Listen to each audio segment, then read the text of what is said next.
کسی به پدر ما کمک میکنه خدا جان خواهش به درگاهش قبول کنه. سلام علیکم دوستان عزیز هواداران کانال رحیم پروداکشن. این لحظه ما در شهر نورک در دهه چشمه ده قرار داریم. خانه یک برادر عزیز، یک مادر مهربان که طول 2 سال میشه فرزند نازنینش در صدمه دچار شده. طول 2 سال میشه که در صدمه دچار شده. باید 10 آگوست 10 سال لیچینی باید برانش در بیمارستان قریه بالا شهر دوشنبه.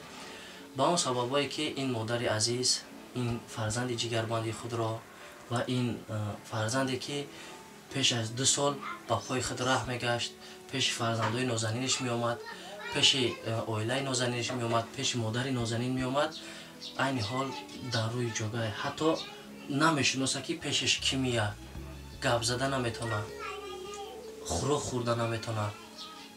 کسانی که بیماری دارن و درد بیماری را حس میکنن میفهمن که علاقه ما در بالای چی گپ زدیم. و دوستان عزیز میگذاریم قسمت سوال جواب رو از مادر عزیز پرسان میشویم و کمتر سخن رو از دهن مادر عزیز میشنویم. سلام مادر جان. خیلی ما را زنگ زدن که همه خیلی نفر همه خیلی ما با کمک شما میام، همش با دستگیری کلینیم غریب بچه‌ای که تماشا دارن. من ان شاء الله باید دارم دستگیری میکنم با هر یکی شما. این چند سال شد با همین حالته؟ 2 سال شد. این خودش شوفیور بود که همین حالت شد؟ نه شوفیور نبود. این خانه داشتگی بودیم، همه کسی یه جایی خوراک خوردیم، یه جورش زنگ زد، تلفنش کشت، زنگ زد کشت، 9 بار زنگ زد. گفتم کیه؟ گفت که نوروزه. گفت میگه که بیا جا بریم. گفتم خیلی شکم تا خوردی سهری. گفتم برای خانه دا خوره. گفت اوچه نمیرم. گفت میرم خانه میرم. او خانه داشتیم، او خانه این خانه آمده، این خانه جای خوبی خچه در خانه خودش در آمده. باز انگرز زده که تیز بیا یه جا میریم، تیز بیا یه جا میریم. یه همین خیلی برام ده رفتن، ما دیگه ندیدیم رفتنش. رفتن کتی همو نوروزی جورش نمیدونم طرفی دنقره دیگه چی کار داشتن ایش من نمیدونم. رفتن در سیبیستان همین صدمه ده دچار شدن. ما در خانه خوب، ما پام شکستگی در جوگه بودم. تلفن زنگ زده تلفن رو برداشتم. یک بچه بیگانه سلام علیک کرده. گفت که خاله گفت آچی محمدیسون میشه؟ گفتم که ها. گفت که در بلنیسای در بلنیسای دنقره گفته بیاین. گفت یه ماشین کلان بیاریم برین شهر. دیگه من پام شکستگی اجام خستم وغاز کرده، دیگه نمیدونم چی کار کنم. گفت که بچه ها آمده می کرامتیلا دادرش ای در شهرش دیگه اومد آتشو. گفت که بیا برین. گفت اکمه میخشته اکمه میاریم. و یا قطی اکش قطی آتش دادرش بسری رفتن دنقره. میرون که در همین بلنیسای دنقره به ساحی پرتفتگی در روی همی چی در همون کلیدار بالای کوی کده. ای بچه شوفیور که آدم داشته ایر درو وردن درونده او رو میگن همه ای بالای هموده. او رو میگه لیچینی کردستن این هم خیلی بالای کوی کده خوب. بعد یادر اومدین خیلی چی خیلی گوزنان کردیم. بعد ایره بعد وزمین خانه درو وردیم. بعد در وزمین خانه بعد 19 روز در دنقره لیچینی کردن. بعد 19 روز نشید تمپراتورش بلندی بچید. ای اوجه بعد شنبه قربالو بودیم شد. نوروز همو بچه گفتگی ده دوله سرش آدم ها جمع شده یا نه فرزند شما را نه؟ این صدمه نفری که شوفیور نوروز نام داره جوره ای بچه ما پساژیر قفا داشتگی او بچه ها هیچی نشیدنه. این هم خیلی توجه را نوروز سوزه؟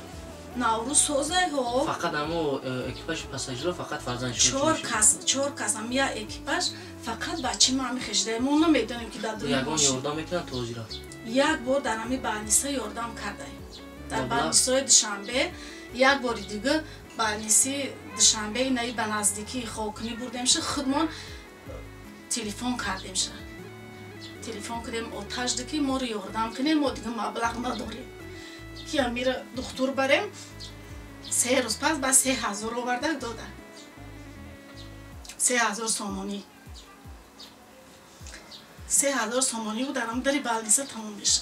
بعد 3000 یاردان پولی دیگه نه خبر گرفتگی نه سراغ کردگی نه یگان یعنی چیز سالی نود سه خالده چه بود کد آوردگی برای فرزند برای همین بود کوی نویروی ای حساب جماعت ای حساب شهر یگان کمک پولی میشه در یگان ایده مراسم نه چی در یعنی کسالو آمدند یا پاکتی قاگ ماید چای دوباره این خیلی پنسه یا یگان موز پنسه کردیم شد داو کردیم 310 سومونه یا 310 سومونه 310 سومونه خیلی چی کردیم میشه آخران بار بالنیسه کی برده گیشده پیش اینمی کرانتینو پیش همه کرانتینو بوده پیش کرانتینو فرزند شما چی گفتن ساز میشه و مثال اگر پولی که مثال گفتن که برای جراحی باشه کو ما میگن که خیلی میشه و آهسته یک بار نه اولی نامعلوم که چند سال خیلی ساز میشه میگن که شیدنی ها مقصد خیلی اول دیگه نبود این اول تماما چش هوی نمیکرد دهنش هوی نمیکرد ای بینیش میدودیم اوقاتش می اوی اوقاتش شلنقتی خیلی وزی دهنش قتی کم چی شپریسوی کلام نکنم خیلی قتی میتیمشم خیلی بچه ماشینش فروخت در سری همی زدیم 4-5 گل داشتم فروختم در سری همی زدم خیلی مالی معده داشتم فروختم با این بچه ها میخرم آخه با این 3 فرزند داری 3 فرزندی با در خانه پایله چی سر ریش نمیگرده که یا با میگن یا چی بخرم یا چی بخریم یا چی بپوشیم اویلشون هم هستن ها؟ اویلش همی میگابین خشروش میکنه کسال شید اویلشون هم؟ این هم نه کسالای نمی هم کسال ها؟ نمی کسالای چی شید وزبین شیده دیگه پولی نداشتم لیچینش کنم اوچه گفتم بیاین خبری لیچینش کنیم اومدن طلال بردن شد 2.5 ماه لیچینی کردن شد دیگه خیلی آوردن شد خیلی که بخولی نغزم نیسته خیلی کمی تاجیک چه خیلی دو پاکتی با میگرده باش خیلی با میکنم خیلی بالای سر 16 شما را جراحی گفتن 18 چندم دا گفتن برای جراحی کردن در همین اوگوست گفتن با بیارین ایره چی اپیراسیون نمیکنن ایره فقط همی چی قطی اوکولو همی کاپیلو مساج سویت همی خیلی قطی ایره دیچه نمیکنن این خیلی جراحی قطعی نه فقط همی اوکولو همی چیزا قطعی هم چند فرزند داره؟ 3 فرزند داره فرزندی کلونیش سینفی 5 میخونه دیمگیش سینفی 3 میخونه ایش سینفی 1 میخونه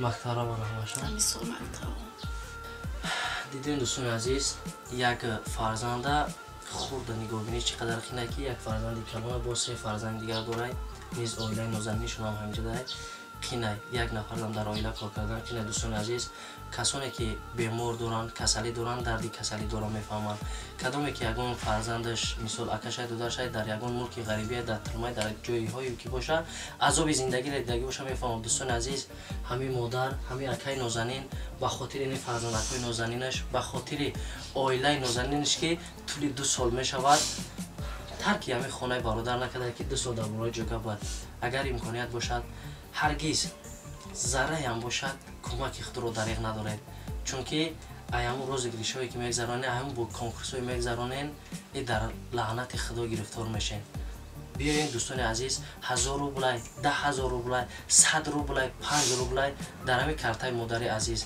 در همین کارتای برادر عزیز میگذرانیم تا که صاحبش در آخرت دستگیر ما و شما شود دوستان عزیز کارت سپربانک به نام اکای همین برادر سپربانک مسکو ما نمره کارت را به شما میگم با تگ ویدیو دا نوشته می شود 48 17 76 01 63 29 93 10 این کارت که بچه اینی دیگری تونه هم کارت مسکو است این کارت اینا مادر خودش شویده این پول نه دست ما میره نه دست یگان کسی حتی پول مادر با این پول محتاج نیست فقط به خاطر فرزند به خاطر فرزندی که در بالای جگای حتی نگاه نمیفهمه یگان چیز درک نمیکنه شما به خاطر این طفلای نازنین و میگذاریم کارتای تاجیکستان سپیتامن بانک 62 33 91 01 10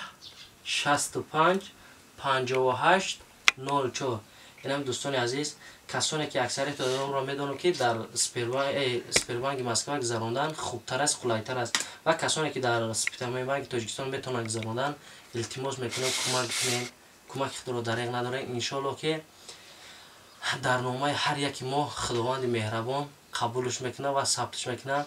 آخرین سوال به شما مادر جان داده میشود که چی گفتن با کل غریبانی که این لحظه ما شما را تماشا دارن و دستگیری میکنن کمی هم باشد مثال کمک خودشون دریغ نمیدارن؟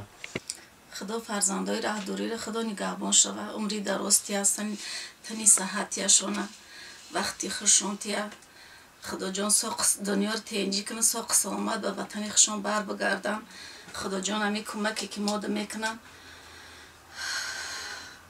در جای کمکی کردگیشان خدا جان خیری که برای این بچه ما میکنه خدا به درگاهش قبول بگردونه خدا جان نگهبانتون شوه رحمت برای همی کمکی میکردگیتون خدا عمری درازتون بده.